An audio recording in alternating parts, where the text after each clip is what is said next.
Coach, we look at this fourth meeting with Seattle. How do you assess the way your team has dealt with, especially in the open floor, their strength, scoring off turnovers, fast break scoring too, and just the level that remains a priority in this matchup tonight? Yeah, for both teams, right? Like we're number one and number two in those two categories of points off turnovers, and steals, and shot blocking, right? So both teams are good in that space. So I imagine each team is trying to lock in on not turning it over. I think that's a big thing, possession game, and and obviously both teams defensively are trying to get some things done.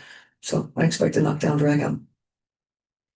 In a game like this against the defense that you'll see tonight, how important, if it is a top priority for you, is it to establish paint touches with both the guards and the bigs? Yeah, I think we always prioritize paint touches. Every team does these days. I think it's more there's a recognition that we can be in the paint. Whether it's through post ups or I think we're getting better as the season has gone on. Our attacks into the paint via the dribble. Adding, Dejanay gives you that as well, and that's a natural thing for her. I think T has really come on in that space. Both teams are going to be trying to do that. Coach, chatting with Dejanay earlier this week, she mentioned that like her boxes from Dallas and stuff have arrived here. She's been able to unpack a little bit, kind of feel a little bit more settled. From a basketball standpoint, kind of how much more are you able to kind of get in the nitty gritty of system specifics and things like that, rather than I believe the comment was go out and play basketball than the first game that you got here. Yeah, we've gotten further along.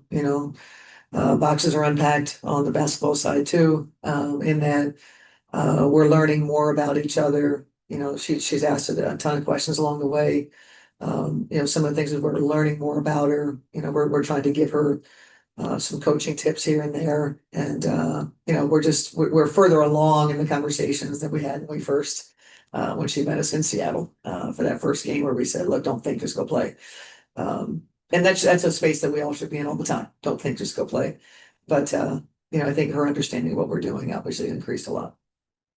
And to piggyback off Leah's question a little bit on their defense, Gabby Williams is tops in the league and deflections, and obviously no stranger to taking the ball away. When game planning for her, what are some of the biggest keys to make sure that she doesn't get those opportunities to sort of seize the ball at the top of the key and take? Yeah, I think when you're making your reads and you consider a pass, I think it warrants looking to see where Gabby is.